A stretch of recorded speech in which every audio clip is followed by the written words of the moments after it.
Eerie employees, sinister sex traffickers, creepy kidnappers, and people who just aren't all there. Grab a drink, settle into box 5, and let's explore the wonders of stranger danger. Number 1. I was recently catching up with my best friend from college, who moved from our native Florida to Austin, Texas last year with his wife. After talking about the usual stuff like work and cracking some jokes, he asked if I knew that his sister had moved up to New Jersey for work the month before. I said I think I had seen that on Facebook before I deactivated my account for the billionth time, and asked how she was faring. He said she was doing well, enjoying it so far. Well, there was one thing, he told me. I don't know if you know, he said, but up in New Jersey, you can't pump your own gas. The gas station attendants have to do it for you. Oh, cool, I said. It's actually nice to hear some places still have those. Yeah, he laughed. Anyway, so she was at the gas station a few days ago, and she said she just got this real creepy vibe from the attendant. There was nothing actually off about him. She said he was nice, friendly, a young guy, but he just gave off this weird vibe.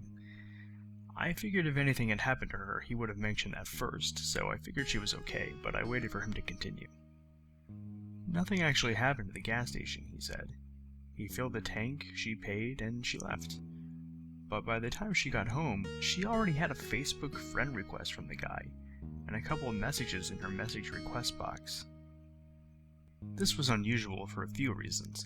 One, she was just a random customer, and he took the time to send her a friend request, and only in a matter of minutes. Two, she has an incredibly common name, Jane Smith for the purposes of this story, and he was able to find her anyway. 3, she had never given him her name in the first place. The only way he could have gotten it, she realized, was if he read it off her credit card when she paid him for the gas. Needless to say, she ignored the friend request and messages and won't be returning to that particular gas station. Number 2. My friend, we'll call her Paige, relayed this story to me about a night she was having dinner with her friend in Winter Park. For those of you not really familiar with the Orlando area beyond Disney World, Winter Park is a nice little city just north of Orlando, home to WWE's NXT, some shopping and fine dining, and Rollins College. Paige and her friend were having dinner around the time of some basketball all-star series or some other big sporting event, during which reports of sex traffic solicitors and abductions tend to spike around the area. During their meal, they noticed that a table of about 4 or 5 guys kept looking over at them, on some occasions staring. When it became apparent Paige and her friend were wrapping up their meal, the men approached the table. The man who did most of the talking was Russian, she said, as was another. Another one of them seemed to be Scottish. The Russian came up with some lame line about trying to guess their ages. He said they had a bet going at their table to see who could guess the girls' ages and see which of them would be paying for their dinner. Paige and her friend were weirded out, but ended up giving them their ages. The Russian smiled and provided his credit card. He then mentioned something about using the restroom, and all of the men followed. While they were away, the server asked Paige and her friend if they were okay and if those men were bothering them. Wanting to get out of there but not wanting to dine and ditch, Paige asked if the man's credit card had gone through. The server said it had. Their bill paid, Paige and her friend rushed out of there before the men could return. Outside, parked along the curb, was a large, plain van with decorative lights lining the inside like some kind of party pad. She said they either missed out on landing some sugar daddies or missed out on being sold into sex slavery. Either way, they got a free meal and then got out of there as fast as they could.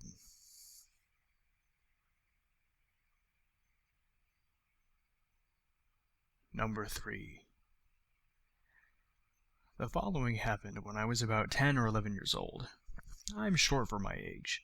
I've been 5'4" my entire adult life, so back then I could have been carried away by a strong wind, much less a skeevy kidnapper. I was at the mall with my grandparents. This was back in the 90s when you didn't have a phone to text or call when it was time to meet back up with your family. These were the days when you parted ways at a specific landmark, like the movie theater or the food court, and agreed to meet back at a certain time. After wandering around for a bit, I was crossing the center atrium on my way to the other side of the mall, and I happened to walk by a tall, thin man in tattered jeans, an old camo army jacket, with long, scraggly brown hair and a beard, and a beat-up baseball cap. He seemed to just be standing there, not off to the side, not as if he were waiting for anyone, just chilling right there in the open where people were trying to walk.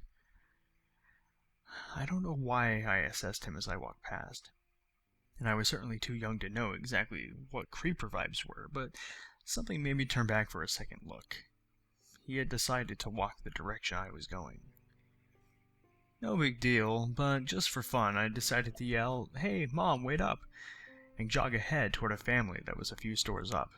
I looked back again, and he seemed to keep pace, so I cut across to the other side of the aisle and dipped into the bookstore, ducking down behind the bargain bin.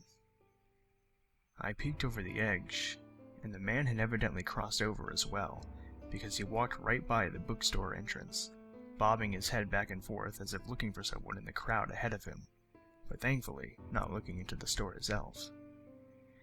After he passed, I hid in the back of the store in case he did decide to double back and check the storefronts.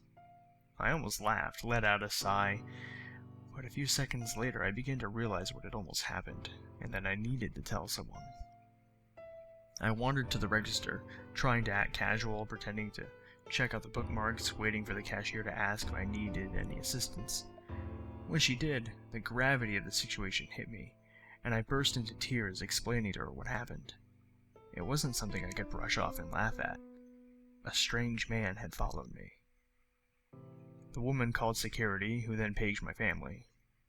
Sitting in my grandma's lap, I gave a description of the man to the security guard, and we left the mall shortly after. I have no idea if they ever caught the guy, and it was some time before I would walk around public places alone again. Even now, I wonder, from time to time, what would have happened had I not taken that second look, or jogged ahead pretending to be with that family, or ducked behind that bargain bin? What if he had just glanced to the left and seen me hiding in the store?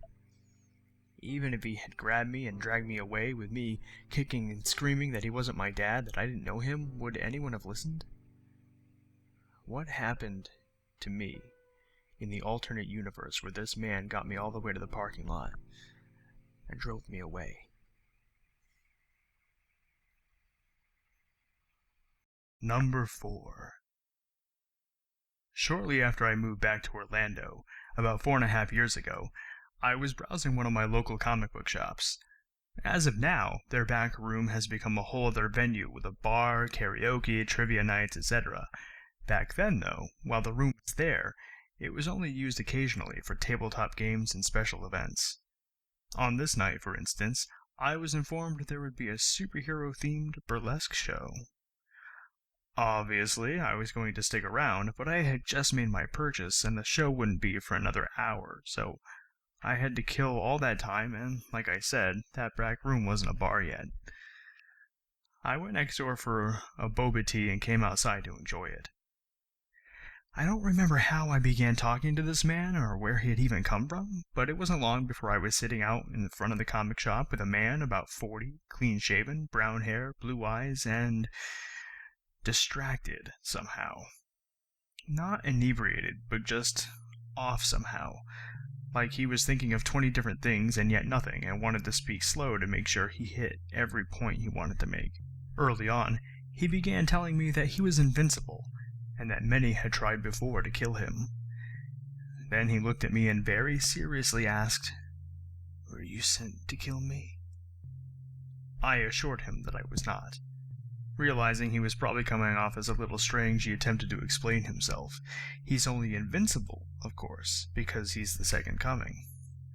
"I am God," he emphasized. And then, "I'm not entirely convinced you're not here to kill me." I don't remember what topic I segued into, but I was quick to do it, and later he went on to tell me that he had moved down here from Ohio, and that he had mailed the letter back home to the courts accusing a judge up there of being a pedophile because he didn't like that particular judge. He then asked if there was anything to do around here. Not wanting to deal with him the rest of the evening, I didn't mention the burlesque show. Instead, I told him about a strip club about 10 minutes down the road. "Oh," he answered. because the guys in the store here told me they'd be having some kind of burlesque show in a few minutes. And they said we could dress up if we wanted. I was thinking of biking home and grabbing a costume to wear. Oh, cool, I said. Or, there's that strip club down the street, too. Yeah, maybe it was kind of lame of me to try to get rid of him, but this guy really gave off the impression that he could go from level-headed to violent if I even breathed wrong. Yeah, maybe, he said, gazing off. Here, in case I don't see you, here's my business card. The card consisted of about 8 to 10 different websites, most of which ended up just being him ranting about the government and how he was the second coming. We parted ways, but I didn't want him to see that I was going to the show, so I went and sat in my van until I saw him walk off. I went back inside a few minutes before the show began.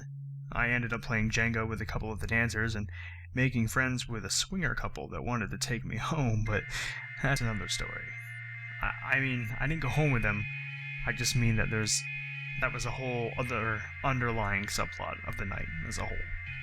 Anyway, shortly after the show began, the Messiah himself did decide to attend, in a muscle-padded Superman costume. That on its own was fine. There were other cosplayers, most notably a really good Aquaman, but this guy had shown no previous interest in comics. From what I could tell earlier, he just happened to wander into the store. He didn't seem to be a fan and hadn't known about the show previously, but he already had the Superman costume ready to go at his house. I don't know. Maybe he was a fellow nerd. Maybe he was invincible. Either way, it was a pretty interesting night. Hey there, fanatics. I wanted to thank you for coming by and hope you enjoyed this little dip into the Creepfest pond. If you have any stories of your own, I sincerely hope you'll find it in your heart to email them to the address in the description. Speaking of hearts, this week is Valentine's Day, so enjoy this picture of me at a My Bloody Valentine party last year. I'd also like to give a shout out to Skeptic, and thank him for giving me a mention on his channel. I've added the link to his channel below, so if you're into gaming, definitely swing by and check it out. Finally, there's some sort of button below that looks like a thumbs up icon.